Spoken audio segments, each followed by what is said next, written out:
Thanks for joining us here on State Champs Extra Point, presented by Lawrence Ethnological University. Alongside Babs Sambazzi, Greg Rakestraw with you. There was a guy sitting in between us. Well, we were looking over him. I wouldn't go that far. Okay, I was just trying to Mark help. Forster's a talented young broadcaster. He'll join us again coming in a couple of weeks on the program. As we always do, a quick look back at what happened last Friday night, a look forward to a jam-packed Week 7. I can't believe it's Week 7 already. And then we'll give you some of the spotlight players, great performances from last week, and then talk about where you can find the cameras of State Champs Indiana coming up for the upcoming weekend. We always start with where we were on a Friday night. Your game was? Oh, we had the Southwood and Manchester homecoming game at Southwood on 105.9 The Bash that went delayed a little bit for about an hour and a half due to some weather, but Southwood ends up winning 41-6. Southwood's a really good team in 1A from a great pocket of schools in 1A. They're really solid. A lot of speed, good size, two real good quarterbacks, running backs run all over the place. We talk offense, but their defense is about as good as you find. And obviously you dealt with what all of the northern third of the state dealt with. Lord knows we need rain, and lots of it. The driest September ever in the state of Indiana, at least for most parts of it. You guys got a deluge of rain, at least most parts of the northern third of the state did.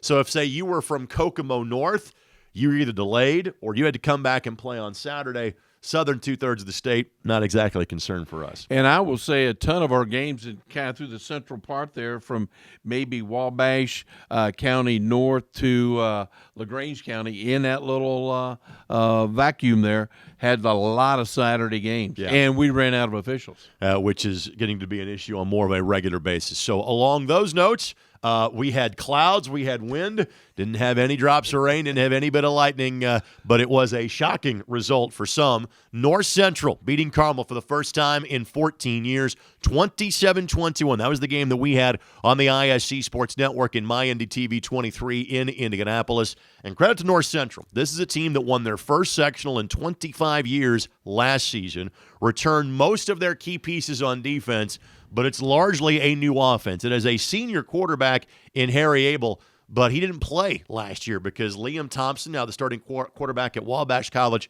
took every snap last season for North Central. So this is a team that kind of took a while to get its footing going offensively, but now in the last 3 weeks, they have beaten LN, and they have won back-to-back weeks at Center Grove and at Carmel, and most teams just don't do that.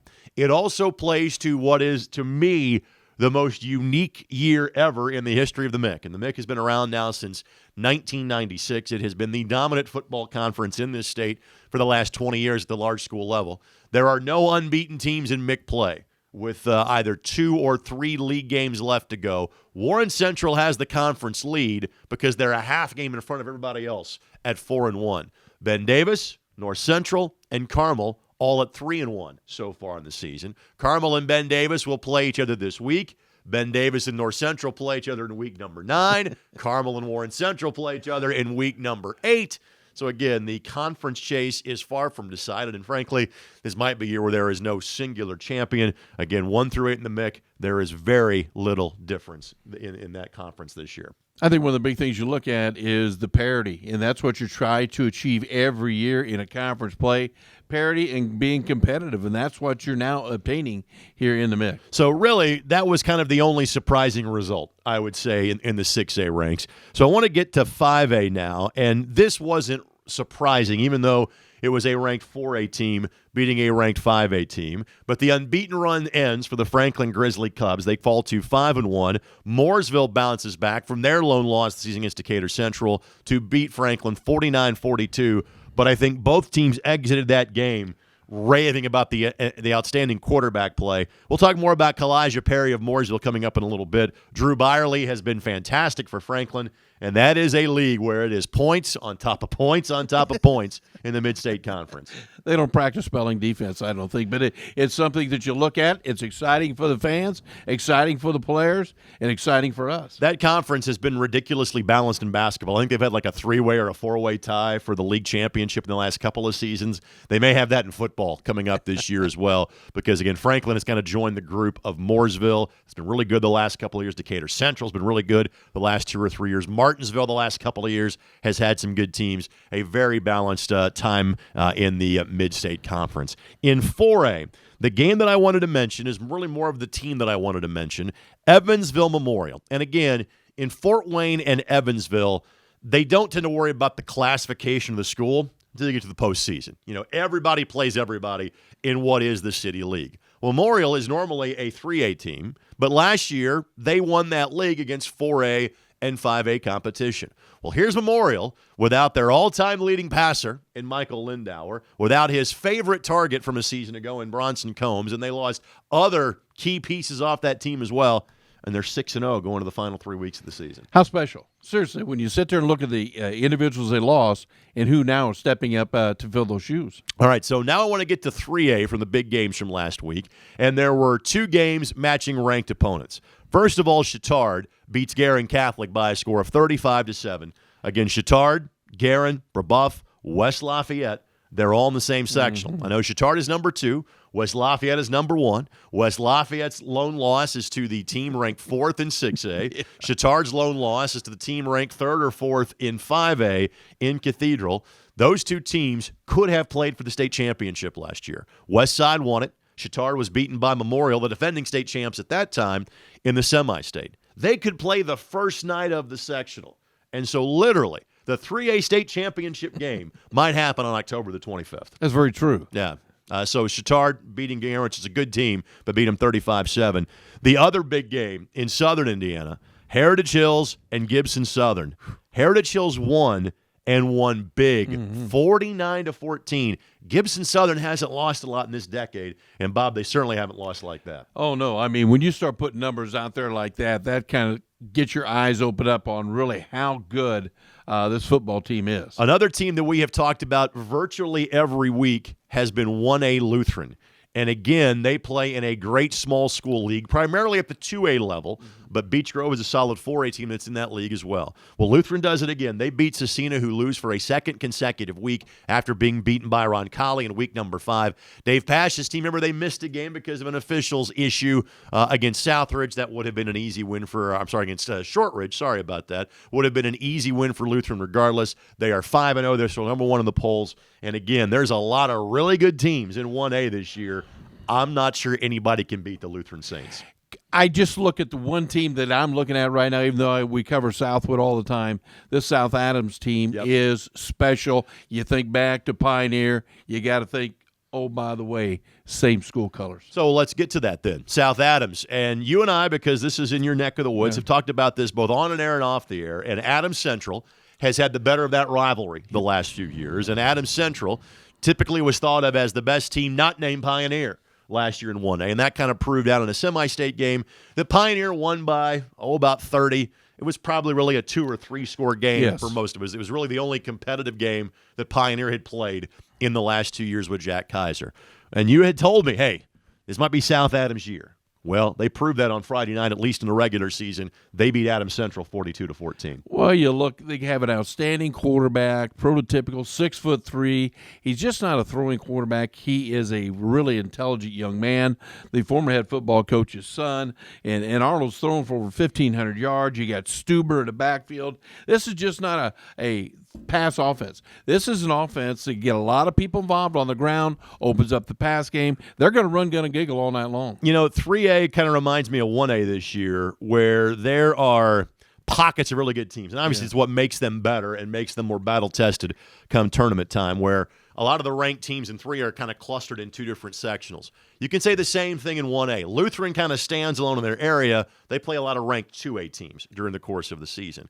But in 1A, you've got the South Adams, Adams Central, Monroe Central kind of group. Yeah. Then you've got the Wabash River Athletic Conference group just outside of Terre Haute. So with that, Park Heritage, remember this is their second year as a school. The merger of Rockville and Turkey Run. They get to 6-0. They beat South Vermilion 46-27. Now they'll take on North Vermilion, who beat a really good Attica team 21-14. Again, those 2 schools that won will play each other this coming week. Yeah, and you turn around and look at Southwood's got to play number 3A, Peru. Very, very good. Probably the person nobody knows about in the great state of Indiana is Dante Majors from the Peru Tigers. This kid's a D1 athlete. Southwood's got their hands full. And it's a big step up in competition going from the 1A level to the 3A level as well. So those are the games that were big in week number 6. We'll take this quick time out, talk about the games you need to look for in week number 7. You are watching State Champs Indiana Extra Point, and as always, it's presented by Lawrence Technological University. I admit it. I love working with money, negotiating, and making big decisions. That's why I'm majoring in finance and economics at Lawrence Tech. What's truly amazing about the education here is the small class sizes that give me easy access to my professors who truly care about my future. They even helped me get a great internship. And I was able to fulfill my lifelong dream of playing college golf. Lawrence Tech, where Blue Devils dare. Welcome back on State Champs Indiana Extra Point. Greg Rakestraw, Bob Stambazzi with you. We're sponsored by Lawrence Technological University. Thanks to Wes Wolf behind the scenes, as well as thanks to Chris Landis, our executive producer. And we are broadcasting this from the studios of the ISC Sports Network. A look back at week number 6 has already been had. I can't believe we're at week number 7, but here we go. And the game that Carmel and Ben Davis is going to deserve some conversation. I'll do that at the end of the show because I have the call of that one coming up on ISC on Friday night. Let's go to Fort Wayne. There are 3 6A schools in Fort Wayne. I think they're all really good this year. Snyder, Homestead, and Carroll. Homestead and Carroll play on Friday night. Yeah, they're going to lock and load this Friday night. And I'll just say this. These two schools don't like each other. Do any of the schools in Fort Wayne like each other? That's only a rumor. Okay. Carroll wants to be Homestead, and Homestead doesn't want anybody to be Homestead. So, and Carroll keeps expanding. So this is going to be a very physical ball game. It's going to come down to, I think, on if they can stop the passing attack that Homestead's going to come at you with. If they can do that, I think Homestead will have a few struggles running. Homestead ranked number 5. That could bump up to number 4 with Carmel losing in front of them this week. Let's now go to the region where, again, it's 6A versus 5A. But a lot of people think that Valpo, who's ranked number 2 in the state in 5A, could be one of the top 4 or 5 teams in the state regardless of classification. And, again, Maryville is 6-0 as well. Best team in the region probably gets decided on Friday night. Well, you sit there and look at Valpo, 245 points scored, giving up 55. You've got Maryville, 209 points scored, giving up 58. They're looking at a mirror here when they're going to play, and these are two schools that rich in tradition for Maryville in football, and Valpo coming on strong. Remember, Valpo in 6A made the semi-state last year. Yeah. And had the bylaw not changed and Snyder been put back in 6A, Valpo would have been in 6A this year as well. And again, New Pal is so good. I think people are salivating potentially the thought of a New Pal Valpo State Championship. Cathedral folks, Dwinger folks have other ideas, but just kind of keep that on your radar. Speaking of Cathedral, I know you're a man of many talents. I know you broadcast football. People may not know you broadcast volleyball during the course of the season. Do you consider yourself a soccer fan or soccer knowledgeable?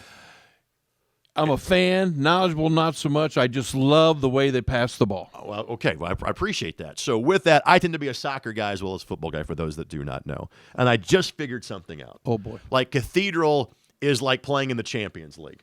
Like literally like they have like their domestic games against schools from the state of Indiana, like they played Jeffersonville on Friday night. But they're going to play a team from outside of Indiana for a 4th time in 7 weeks. So literally they have like the Premier League, and this is their Champions League portion of the schedule. They've already played the 3 largest schools in the Greater Catholic League in Cincinnati. So who do they get this week? They get Louisville Trinity. Oh, now, hello. If they were a pro team, they'd be getting taxed by the state of Indiana at this point because they have played Carmel and Warren Central in weeks 1 and week 2, and now they come up and play Cathedral. All right, all jokes aside, it's great that 2 great programs play each other because it does what you're supposed to do. It makes you ready for the postseason. This is going to be a fun matchup. And for Cathedral, the first 3 times they played out-of-state schools, they made the drive down 74. Now they get a home game this time around. And this Trinity is nobody to take lightly either, as good as they are right now, beating the Indiana schools they've already beaten. And Trinity last year was swept by Warren and Carmel, so that they have circled all of these dates on their calendar this year. Let's get to 4A now, and again, it's kind of a cross-classification game. New Prairie, number 1 in 4A. They take on Penn. And I don't think this is a vintage Penn team, but it's still a quality 6A program. That's a big opportunity and a big challenge for Russ Radke's team. Yeah, I was just going right there. Russ Radke brings a lot to New Prairie, and this is going to be an opportunity for them really to get in the back pocket of Penn for something they haven't done. All right, West Lafayette and Lewis Cass. Big game in the Hoosier Conference. Oh, and yeah, 2 number 1 teams playing each other. 3A number 1 and 2A number 1. I think the general idea is I'm not sure anybody in that conference can match West Lafayette right now. If Cass can, then I think we're talking about them as maybe a favorite in 2A coming up in the postseason. For Jeff Phillips' team, yeah, you want to win. Of course you do. Sure. This really, though, is a game that I think you can say, all right, if we can compete with these guys, we can compete with anybody in the postseason. Well, this is going to be a team that surprised a lot of people. Surprised me early, if we remember talking about them. Yep. But they're so physical. Yep. They may not have the running game going, so they throw the ball really well. If they don't throw it really well, they run it really well. But they got some hogs up front that really do a great job. Another big game in 3A, and how about Heritage Hills? You just beat Gibson Southern by 5 touchdowns. What's your reward? Southridge. They're coming to your place, and that game can actually be seen on the ISC Sports Network on Friday night. And then let's get to the massive game in 1A. Again, we kind of touched on it earlier, Park Heritage and North Vermilion. And again, not only is this a conference rivalry, these two teams would be on the same path in the postseason as well. Sounds a little odd to me. It's going to be interesting at kickoff. Who sets the tone at the kickoff for this ball game will be very, very interesting. All right, so those are some of the big games in week number 7. We'll talk about some of the big names as far as recruiting is concerned. We do it at this time of the show each and every week. Let's toss it for a recruiting report to Alan True from 24/7 Sports.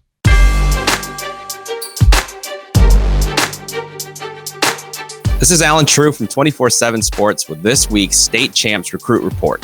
One of the top juniors in the state of Indiana picked up his first Big Ten offer as Brownsburg offensive tackle Joshua Sales was offered by Purdue last weekend.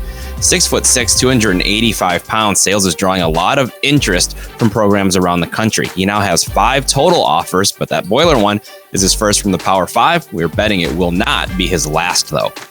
Fort Wayne Homestead senior Jake Archbold picked up a new offer from Morehead State. Archbold is a 6', 195-pound hybrid safety linebacker who can come down in the box and support the run, but has also made plays on the ball in the air in the deep part of the secondary and as a wide receiver. He holds several other offers, including Saginaw Valley State. Another in-state senior who is picking up offers is Carmel wide receiver Zach Gish. He was recently offered by West Liberty and St. Xavier. Gish is a 5'9" slot receiver who also participates on the track team, and that speed has helped him as a return man for the Greyhounds this season as well. For this week's State Champs Recruit Report, I'm Alan True.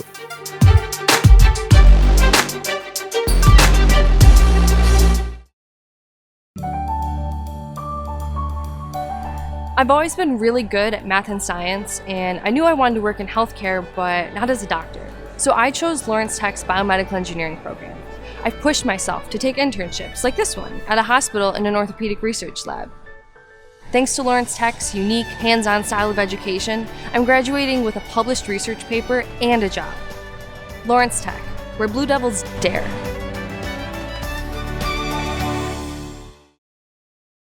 Welcome back on State Champs Indiana Extra Point alongside Bob Stambazzi, Greg Rakestraw with you. Again, we are sponsored by our friends at Lawrence Technological University. We have some spotlight players for you, and in fact, we have 6 of them to get to. Let's start in your neck of the woods. Luke Good, 6'6" junior quarterback of Homestead. Again, they are unbeaten. 358 yards and 3 touchdowns. It seems like every week we talk about Luke Good. I mean, he is so big. He looks over everybody, which gives him a great advantage. But he also has outstanding receivers up there at Homestead.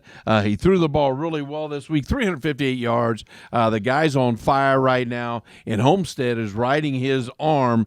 Great receivers, really good blocking up front. You'll notice a trend. We're talking about quarterbacks a lot today on the show. And how about Kalijah Perry of Mooresville? First-year starter, 6'3" senior, 318 yards, threw for 4, ran for another 2, and they had to need all 6 and a 7th to win the game because it was 49-42 when they beat Franklin. How about this for scoring passes? 69, 64, 37, and 45 yards. It is fun to be a quarterback in Mike Gillen's offense, one of the winningest coaches in the history of Indiana high school football, one of the early adapters of the run and shoot some 20, 25 years ago. It's working at Mooresville as they have gone from being in kind of a rebuilding state for the better part of a decade to now one of the better teams in the state when it comes to 4A football. And fans love it. Yes, they do. They like winning. They like winning when you pass the ball Yes, even better. Next up, James Arnold from South Adams. Again, 6'3" junior quarterback. You've sung his praises all year. 471 yards in a victory against their biggest rival. My son, who doesn't talk a lot about high school football, said he saw this kid. He says, Dad, he is special. And he's not the only outstanding kid on that team, but this kid here leads them, and just a junior to boot. Amazingly, there is a defending state champ that seemingly has got lost in the shuffle this year. We have not talked that much about Western Boone. They got beat in week 2 by Western. And then we've kind of moved on, even though we acknowledge Justin Pelly's team is really good.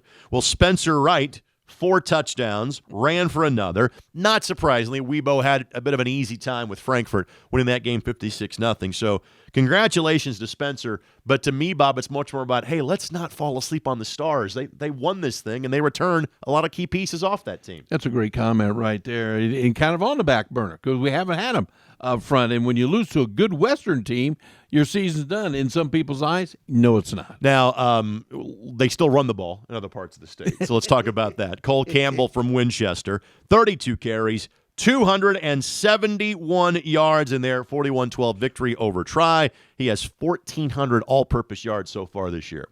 To carry a load like that, A, you got to be an outstanding athlete and really set up physically. And number 2, you better have some hogs up front and be able to understand what they're trying to do for you. But this kid is just a bulldog. And finally, Jackson Ullum from Monroe Central. He has not looked good. He's not 6'6". He would be 5'9" as a sophomore, but still very accurate. 23 of 29, 280 yards, and a big win over Westell. History is just saying everything's on Monroe Central side, and this kid is in there with Coach Hosseller and doing a great job. And again, Monroe Central, 2 losses to South Adams and Adams Central, 2 teams in the top 5 as far as the 1A polls are concerned. There you go, some of our spotlight players for this week on the show. Speaking of this week's show, this is one of many shows in the State Champs family of programming. Of course, the flagship here in the state of Indiana is the television show that you see debuting on Sunday mornings, but then repeated throughout the week on Fox Sports Indiana. For a full preview of that, let's kick it to Lauren Plant. All right, thanks, Greg. Again, great show as always. We're busy here in the State Champs studios working on this week's installment of State Champs Indiana, which airs every Sunday at 10 a.m. Eastern and 9 a.m. Central on Fox Sports Midwest and all week at various times on Fox Sports Indiana. 24/7 Sports' Alan True will have this week's Recruit Report. The plan is to have highlights from the Gridiron featuring Bloomington South at Columbus North, Monroe Central at Eastern Hancock, Franklin at Plainfield, our main event, Lapel at Heritage Christian. That and a whole lot more. And while you can watch the show on TV, online is where you need to be. All State Champs Indiana content is digital. Our new app will be out soon. Just search State Champs Indiana on your favorite social media platform and go get that content. I'm on the Blue Devil football team, and that's a great place to be because other colleges wouldn't let me be both a football player and a nursing student. And just because I'm a dog on the field doesn't mean I can't take care of people. And man, do I love people. The small class size at LTU give me awesome access to my nursing professors. Lawrence Tech, where Blue Devils dare. 2, 1. Welcome back for a final time on State Champs Indiana Extra Point, brought to you by Lawrence Technological University. A reminder, this program debuts on social media Wednesdays at 5, and you can see a couple of replays during the week on the ISC Sports Network as well. Thanks to Wes Wolf and Chris Landis behind the scenes, making sure our signal gets to you whenever you might be watching it. This is where we talk about where we're going to be in week number 7. Not just Bob and myself, but where our State Champs Indiana cameras will be. Games we'll be focusing on across central Indiana and really on a statewide basis. Bob, who you got? Well, the MyBash Sports Network and 105.9 The Bash will be at Alumni Field on the campus of Wabash High School as the Apaches, 2-4 on the season overall, be taking on the 3-3 North Miami Warriors in a big TRC slobber knocker. Well, it had been 20 minutes into the show, and you hadn't used that phrase. I've been waiting. I was concerned. Yeah. All right, so Carmel and Ben Davis is the game that I will have on the ISC Sports Network, and I'm not sure that rivalry needs any explanation. However, the two schools have kind of done this during the course of the conference campaign. Ben Davis had a down year, and understandably so, after a team that many thought was the best in the history of the state won the state championship in 2017. That group had over 50 seniors. I didn't have 50 seniors in my high school class. That team had over 50 seniors that played and multiple, like double-digit, Division I players on that team. Last year in Jason Simmons' first year as the head coach at Ben Davis, after leaving Noblesville, they had a bit of an under 500 record. Well, first couple of games out this year, they lost to Brownsburg and Avon. There's no shame in that. They were sitting at 1-3 as of a couple of weeks ago, 1-1 in league play.